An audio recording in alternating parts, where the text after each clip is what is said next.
الجزء الثالث من الباب الثالث من كتاب لا بطعم الفلامينكو لدكتور محمد طه. أنا عايز. الخطوة المنطقية التانية بعد ما تعرف احتياجك وتعرف انت محتاجه ليه ومن مين ومن امتى هي انك تعوزه، يعني تطلبه من الطرف التاني أو من نفسك بوضوح وبشكل مباشر. والخطوة دي مش سهلة على الإطلاق لأنها بتحمل في طياتها بعض المخاطر. تعال نشوف تاريخها الأول علشان تعرف هي مش سهلة ليه وإيه مخاطرها. تفتكر زمان وانت طفل صغير لما كنت بتحتاج حاجة بتعمل إيه؟ لما كنت تبقى محتاج تاكل كنت بتعيط أو تمسك بطنك أو تقول أنا جعان. لما كنت تبقى محتاج تنام كنت برضو بتعيط أو تبدأ تغلس على اللي حواليك أو تدخل في النوم فجأة. طيب، ولما كنت تبقى محتاج تتحب كنت تقرب من والدك أو والدتك وتتمسح فيهم وتنام في حضنهم. ولما كنت تبقى محتاج يهتم بيك كنت تيجي قدامهم وتتنطط وتتشقلب أو تقعد تحكي عن نفسك شوية. ولما كنت تبقى محتاج تتشاف كنت تقول لهم بصولي شوفوني أنا هو.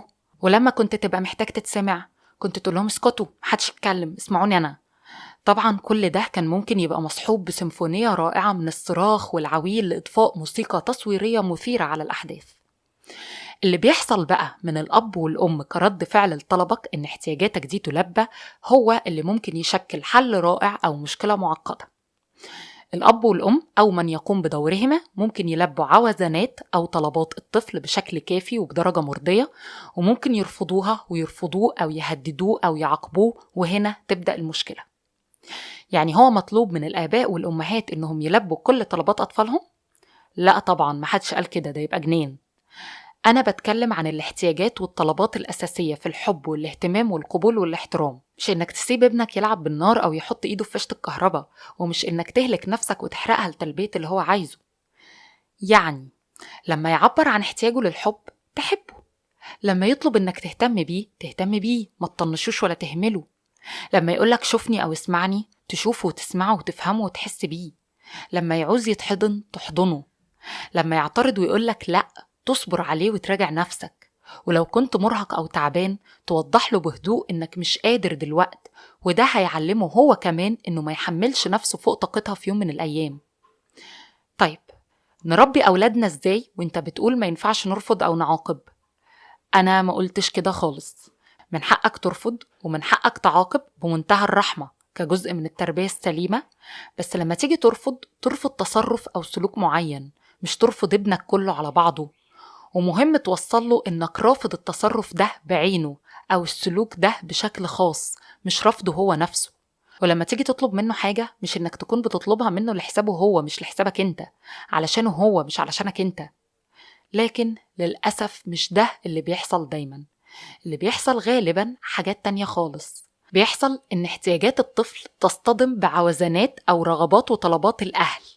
يعني هو يبقى محتاج يتشاف وأهله عاوزينه يسمع الكلام، هو يبقى محتاج يتقبل بدون شروط وأهله عاوزينه يجيب الدرجة النهائية، هو يبقى محتاج يفرح وأهله عاوزينه ما يضحكش بصوت عالي، هو يبقى محتاج يتسمع وأهله عاوزينه يوطي صوته. ده بيولد جوه الطفل صراع نفسي محتدم بين اللي هو محتاجه واللي أهله عاوزينه، ويربي جواه خوف شديد يصل إلى حد الرعب أحيانا من عواقب إنه يعوز يلبي احتياجاته النفسية البسيطة أو يطلب إشباعها، لأنه لما طلبها اترفض هو شخصيا مش بس احتياجاته، وتهدد وتعاقب وتحرم. الصراع ده بيتخزن ويفضل جوانا وإحنا بنكبر، ويطلع لنا بعد كده في علاقاتنا مع الآخرين ب100 شكل وبمليون طريقة. يطلع لنا وإحنا بنصادق، يطلع لنا وإحنا بنحب، وإحنا بنتجوز، وإحنا بنخلف. يعني لو نقلنا المشهد عليك دلوقت احتمال تلاقي نفس الصراع ده موجود جواك في بعض علاقاتك. صراع عايز بس خايف، عايز أطلب احتياجاتي البسيطة من الحب والاهتمام والقبول والاحترام، بس خايف لحسن ده يرفضني أو ده يزعل مني أو ده يبعد عني أو ده يسيبني. خناقة نفسية داخلية مؤرقة ومستهلكة ومعطلة على كل المستويات.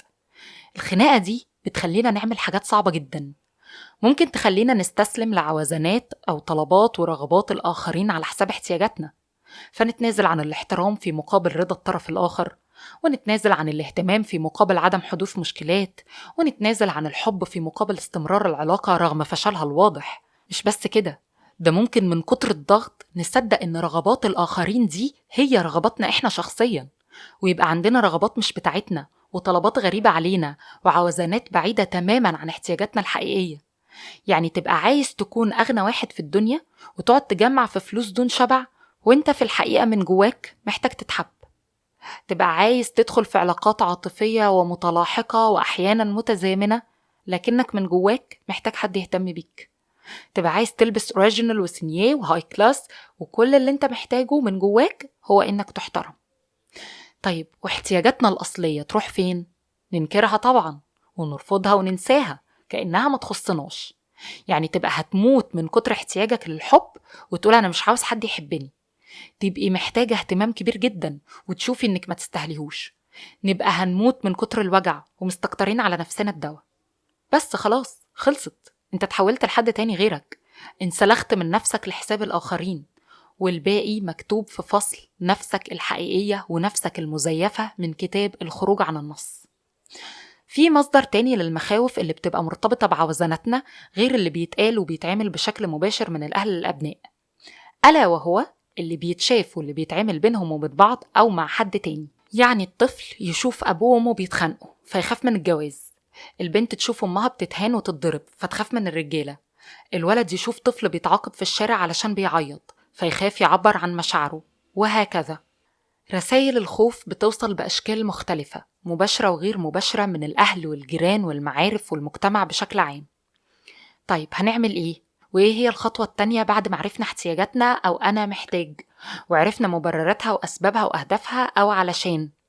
شوف يا سيدي، الصراعات القديمة المخزونة جواك من نعومة أظافرك بين عايز بس خايف بتلقي بظلالها بكل إصرار على أغلب علاقاتك الحالية وحتى بعض معاملاتك اليومية. علشان كده الصراعات دي محتاجة تتكشف وتتحل، وإلا البديل هيكون إما إنك تنعزل وتزهد في الناس، أو إنك هتقوم بتصميم وتنفيذ مجموعة لا بأس بها من الألعاب النفسية مع اللي حواليك، أو إنك تعوز وتطلب احتياجاتك من مصدر تاني غير مصدرها الأصلي. وكل دول في الآخر هيخلوا كل أو على الأقل معظم علاقاتك تبوء بالفشل الذريع والمتكرر. انت في الخطوة اللي فاتت عرفت انت محتاج ايه في علاقة معينة مع حد أو مع نفسك، وعرفت انت محتاج ده ليه وعلشان ايه. تعالى دلوقتي نحاول نكتشف مع بعض ايه المخاوف الموجودة جواك، ايه اللي منعك تطلب احتياجاتك، ايه اللي واقف في طريق عوزانك. خلينا اديك أمثلة من كلام الناس اللي جربوا الخطوة دي.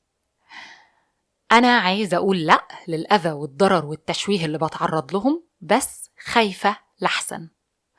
أنا عايزة أقول لأ للأذى والضرر والتشويه اللي بتعرض لهم بس خايفة لحسن أتساب لوحدي.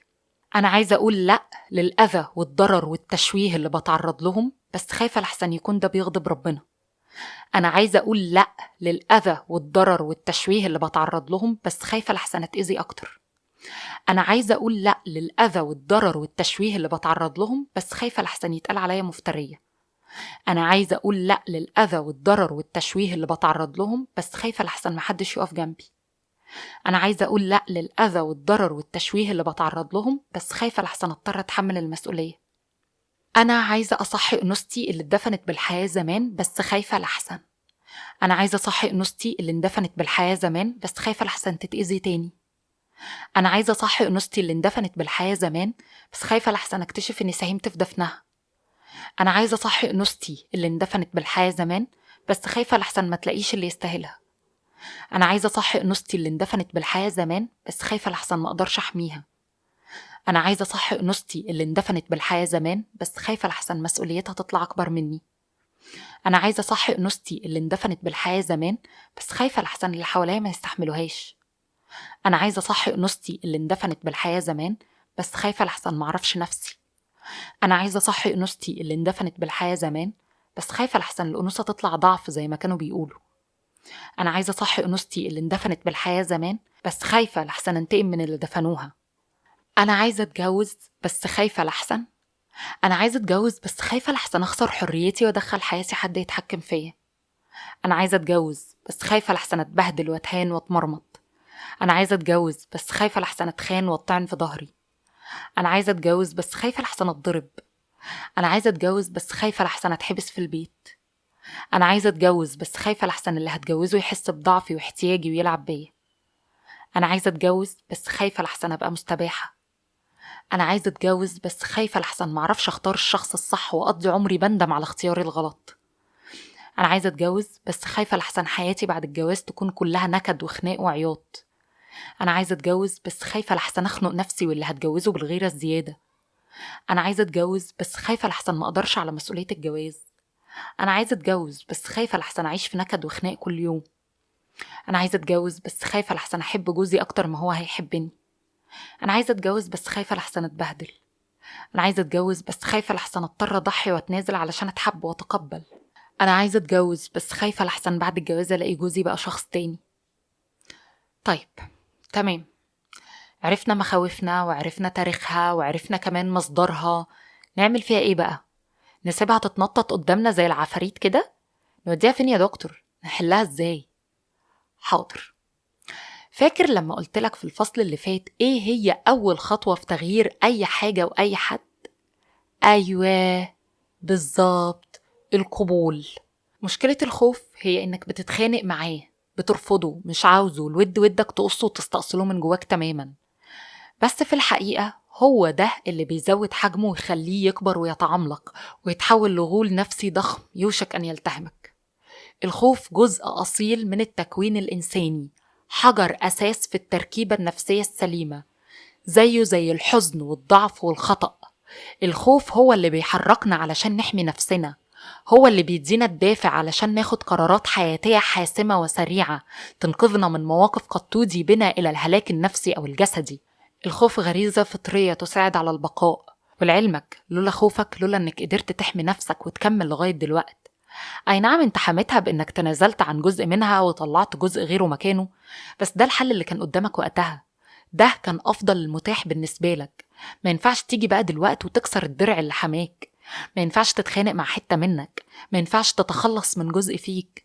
اي خناقة مع حتة منك هتكون انت الخاسر الوحيد فيها.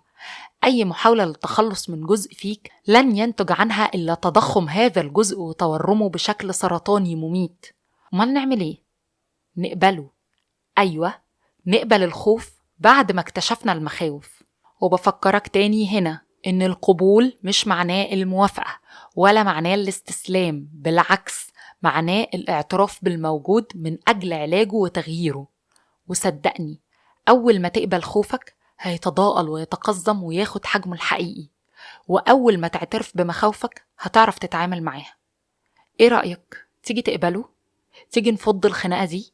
تيجي نحترم خوفنا ونقدر مخاوفنا؟ تيجي نعترف بطبيعتنا البشرية؟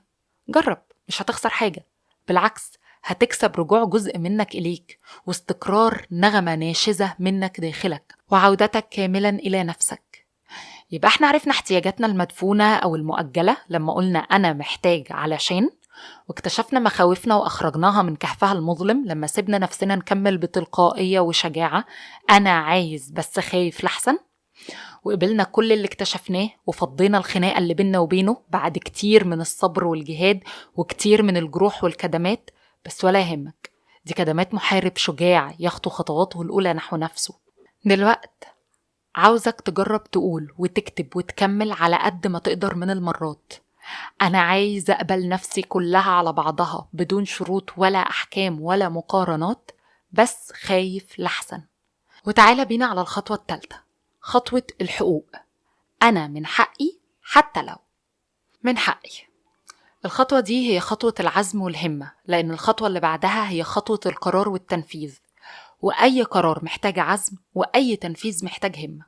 بعد ما تعرف ايه الاحتياجات اللي ناقصاك في اي علاقة، بداية من علاقتك بأبوك وأمك لغاية علاقتك بشريك حياتك، وبعد ما تكتشف المخاوف اللي منعاك من المطالبة بتلبية الاحتياجات دي وتقبلها، مطلوب منك دلوقتي تصدق ان احتياجاتك دي هي من حقك، وان تلبيتها مش هبة من الطرف التاني، وإشباعها مش تفضل منه. لو ما صدقتش ان احتياجاتك دي هي حق أصيل ليك، مش هتعرف تاخدها ولا هتقدر تطالب بيها. ولو ما كنتش متأكد من ده، هتعمل حاجة من اتنين: إما هتقرر إنك تتنازل عن تلبيتها بدرجة أو بأخرى، وإما هتطلبها بكتير من الضعف والمسكنة، تشحتها يعني. ولنا في الأطفال الصغار قبل تشويه فطرتهم أسوة حسنة. الطفل الصغير لما بيعوز يعمل حاجة بيفضل وراها لغاية ما يعملها مهما كان فيه قدامه معوقات. أحيانا يطلب ويلح في الطلب، أحيانا يعيط، أحيانا يصرخ، لغاية ما أهله يلاقوا إنه مفيش مفر من تلبية احتياجه وإجابة طلبه أو رفضه بالطبع في بعض الأوقات. افتكر الأطفال الصغيرة اللي في عيلتكم وخلينا ناخد أمثلة مفصلة. طفل محتاج إن والده يلعب معاه، ووالده قاعد مشغول بالموبايل بتاعه. يروح الطفل لوالده ويقول له أنا عايزك تلعب معايا. يطنش الأب مرة ويقول له مش فاضي مرة. تبص تلاقي الطفل يشد والده من إيده أو من هدومه ويقومه بالعافية علشان ينفذ له طلبه ويلبي احتياجه اللي هو شايف في اللحظة دي إنه حقه. علشان كده أصر عليه بكل ما أوتي من قوة لغاية ما أخده. طفلة محتاجة تحس إنها حلوة وجميلة، في حين إن أهلها وأصحابهم وقرايبهم عمالين يهزروا معاها ويقولوا لها يا وحشة، الوحشة دي انت طالعة وحشة كده لمين؟ تقعد تقول لهم أنا حلوة، أنا مش وحشة، أنا حلوة قوي، وممكن تصرخ وتعيط وتضرب كمان، لغاية يا إما يبطلوا صفاقة وغلاسة وهزار سخيف وتبقى أخدت حقها منهم، وإما تضطر بعد ما تنهك قواها النفسية والجسدية إنها تستسلم وتصدق بكل أسف إنها وحشة. اللي بيحصل أحيانا هو إن الأهل يوصلوا للطفل إن احتياجاته دي أصلا مش من حقه، وإنه ما ينفعش يطالب بيها وما ينفعش يصر على الطلب وإلا يبقى سافل وقليل الأدب. نفس الكلام بيحصل في علاقات تانية وإحنا كبار. اللي بيحب ويوصل للي بيحبه إن احتياجه للاهتمام والاحترام مش من حقه فيهمله أو يهينه أو يسيء معاملته. اللي متجوز ويوصل لمراته إن احتياجها للحب والتقدير مش من حقها وإنه بيتفضل عليها بإنه أحيانا يديها من وقته ومن فلوسه ومن اهتمامه. اللي بيعلم ويوصل للي بيعلمه إن احتياجه للقبول والصبر وحسن المعاملة مش من حقه وإنه بيمن عليه ببعض المعلومات التي لا ترقى حتى لدرجة العلم. احنا بقى عاوزين نصدق دلوقت ان احتياجاتنا دي من حقنا، من حقنا ناخدها، من حقنا نلبيها، من حقنا ما نتنازلش عنها. من حقك في اي علاقة انك تحترم، مشاعرك تحترم، افكارك تحترم، مساحتك الشخصية الخاصة تحترم، اختلافك وتفردك يحترم. من حقك في اي علاقة انك تتشاف، تحس بوجودك وبقيمتك وبأهميتك، تتقدر على اللي بتعمله، يتقالك شكرا وبرافو كتر خيرك، مش ان وجودك زي عدمه او انك مش فارق او ان وجودك في العلاقة امر مفروغ منه taken for granted. من حقك تحس بتأثيرك وبأثرك ومردوده. من حقك كمان يكون لك حدود نفسية وجسدية وعاطفية، والحدود دي انت اللي ترسمها مع كل شخص كما ترى وكما تقدر، وتحميها بالشكل اللي تشوفه مناسب وتدافع عنها بكل طريقة متاحة ليك. من حقك محدش يقرب من نفسك أو جسمك أو مشاعرك من دون استئذانك وموافقتك ورضاك. ما ينفعش تسمح لحد يلومك أو يحسسك بالذنب على حاجة انت مالكش يد فيها. ما ينفعش حد ياخد منك حاجة انت مش عاوز تديها له، إن شاء الله تكون كلمة. ما ينفعش حد يتدخل أو يتطفل فيما يخصك ولا يعنيه. من حقك محدش يبتز مشاعرك أو يستغلك أو يجي عليك. برضو من حقك محدش يرمي عليك أو يزرع جواك أي أفكار أو مشاعر مش تبعك. يزهق يبقى عاوزك تزهق، يغضب ويستنى منك تغضب، يضحي ويطلب منك التضحية. ما ينفعش حد يشيلك شيلة غير شيلتك، ولا حد يشوف فيك نفسه أو يفرض عليك وجوده. من حقك تقول لأ عند اللزوم لكل حد بيحاول يأذيك بأي شكل أو يظلمك بأي طريقة أو يضغط عليك بأي درجة. من حقك تصدق وتتصدق، تحس ويتحس بيك، تهتم ويهتم بيك، وما تتعاملش إلا بما تستحقه. وقبل كل دول وبعد كل دول من حقك تتقبل زي ما انت وكما انت، من غير ما تغير نفسك علشان حد، ولا تفصل نفسك على مقاس حد، ولا تشوه نفسك لحساب حد. وهنا هتيجي المعضلة، معضلة التمن. مش انت شايف ان ده حقك؟ مش انتي شايفة ان دي حقوقك؟ طيب ادفع المقابل بقى. طيب ادفعي التمن بقى. التمن ده ممكن يكون زعل، ممكن يكون خصام، ممكن يكون بعد وهجر وانفصال. التمن ممكن يكون انك تغير شغلك او تسيب وظيفتك او تبدأ مهنة تانية من اول وجديد. التمن ممكن يكون وحدة، ممكن يكون فقد، ممكن يكون صعوبة نفسية او اجتماعية او مادية. بس الحقيقة كل ده أرحم من إن التمن يكون نفسك. علشان كده في الخطوة دي زي ما هو مهم إنك تصدق وتتأكد إن احتياجاتك وتلبيتها من حقك، مهم كمان تعرف وتتوقع التمن اللي هتدفعه وتشوف أنت مستعد لدفعه ولا لأ، وتحسب هل هو ده الوقت المناسب ولا تستنى شوية، وتحط قدام عينيك تصور واضح بقدر الإمكان عن اللي هيحصل بعدها. وده لأنك في الخطوة الجاية هتختار وهتقرر تكمل في اللي انت فيه وتدفع تمنه، ولا توقفه وتدفع تمن توقيفه. وعلشان كده الصيغة بتاعة الخطوة الثالثة هي أنا من حقي حتى لو أو على الرغم من. مع العلم إن حتى لو تعبر غالبا عن شيء متوقع حدوثه في المستقبل، وعلى الرغم من تعبر غالبا عن شيء موجود بالفعل في الحاضر. ومع العلم أيضا إن أول وأهم حد تاخد منه حقك هو أنت شخصيا، لأن أكتر حد ظلمك هو أنت، وأكتر حد جه عليك هو أنت، وأكتر حد بخسك حقوقك وأنكر عليك احتياجاتك هو برضو أنت. تعال بقى نقرأ الناس اللي مروا بالخطوة دي قالوا إيه، وبعدين تجرب بنفسك. أنا من حقي أفرح حتى لو أو بالرغم من. أنا من حقي أفرح حتى لو أيامي اللي فاتت ما كانش فيها فرح. أنا من حقي أفرح حتى لو أهلي وإخواتي ما كانوش سامحين لنفسهم يفرحوا. أنا من حقي أفرح حتى لو كل الظروف والناس اللي حواليا مش مساعداني. أنا من حقي أفرح حتى لو اللي دخلوا حياتي قبل كده مش شايفين إني أستاهل. أنا من حقي أفرح بالرغم من الصوت اللي جوايا اللي بيقولي إزاي تعيشي وتفرحي. أنا من حقي أفرح بالرغم من إن نفسي بتقولي أنت كبرتي في السن. أنا من حقي أفرح بالرغم من إن محدش من أهلي حبني ولا حس بيا ولا شافني أصلا. أنا من حقي أفرح بالرغم من إن أهلي كانوا عاوزين ولد مش بنت. أنا من حقي أتولد من جديد حتى لو أو بالرغم من. أنا من حقي أتولد من جديد بالرغم من مخاوفي. أنا من حقي أتولد من جديد بالرغم من وجودي وسط ناس بيهدموا فيا. أنا من حقي أتولد من جديد بالرغم من البيت غير المستقر اللي أنا فيه. أنا من حقي أتولد من جديد بالرغم من كل اللي فات. أنا من حقي أتولد من جديد حتى لو الحياة صعبة. أنا من حقي أتولد من جديد حتى لو معرفتش نفسي بعد كده. أنا من حقي أتولد من جديد حتى لو الميلاد الجديد ده هيحتاج مني عناية وطاقة لحمايته. أنا من حقي أتولد من جديد حتى لو ده خلاني أبعد عن بعض الناس. أنا من حقي أتولد من جديد حتى لو ده كان صعب ومؤلم وله تمن. أنا من حقي أحس وأصدق وأعيش وأمارس إني أستاهل، وما اسمحش لحد يعاملني على إني ما استاهلش حتى لو أو بالرغم من. أنا من حقي أحس وأصدق وأعيش وأمارس إني أستاهل، وما اسمحش لحد يعاملني على إني ما استاهلش حتى لو أقرب الناس ليا بيستكتروا عليا أي لحظة فرح أو نجاح. أنا من حقي أحس وأصدق وأعيش وأمارس إني أستاهل، وما اسمحش لحد يعاملني على إني ما استاهلش بالرغم من كل الأخطاء اللي عملتها في حياتي. أنا من حقي أحس وأصدق وأعيش وأمارس إني أستاهل، وما اسمحش لحد يعاملني على إني ما استاهلش بالرغم من نظرات ورسائل أهلي والناس اللي حواليا والناس اللي في الشارع اللي بتقولي كفاية عليك اللي انت فيه، انت أصلا تحمدي ربنا إنك عايشة. أنا من حقي أحس وأصدق وأعيش وأمارس إني أستاهل، وما اسمحش لحد يعاملني على إني ما استاهلش بالرغم من إني اتولدت بنت في مجتمع مش بيحب ولا بيحترم البنات. أنا من حقي أحس وأصدق وأعيش وأمارس إني أستاهل، وما اسمحش لحد يعاملني على إني ما استاهلش بالرغم من الإحساس اللي مسيطر عليا إني عليا دين لأهلي ولازم أوفيه بإني أعيش حياتهم بكل مشكلاتهم وألامها النفسية والجسدية. أنا من حقي أحس وأصدق وأعيش وأمارس إني أستاهل، وما اسمحش لحد يعاملني على إني ما استاهلش حتى لو خسرت بعض الناس، بس هكسب نفسي. يلا جرب انت بقى وكمل من عندك، وكررها على قد ما تقدر بتكملة مختلفة كل مرة. أنا من حقي أقبل نفسي كلها على بعضها بدون شروط ولا أحكام ولا مقارنات حتى لو أو بالرغم من.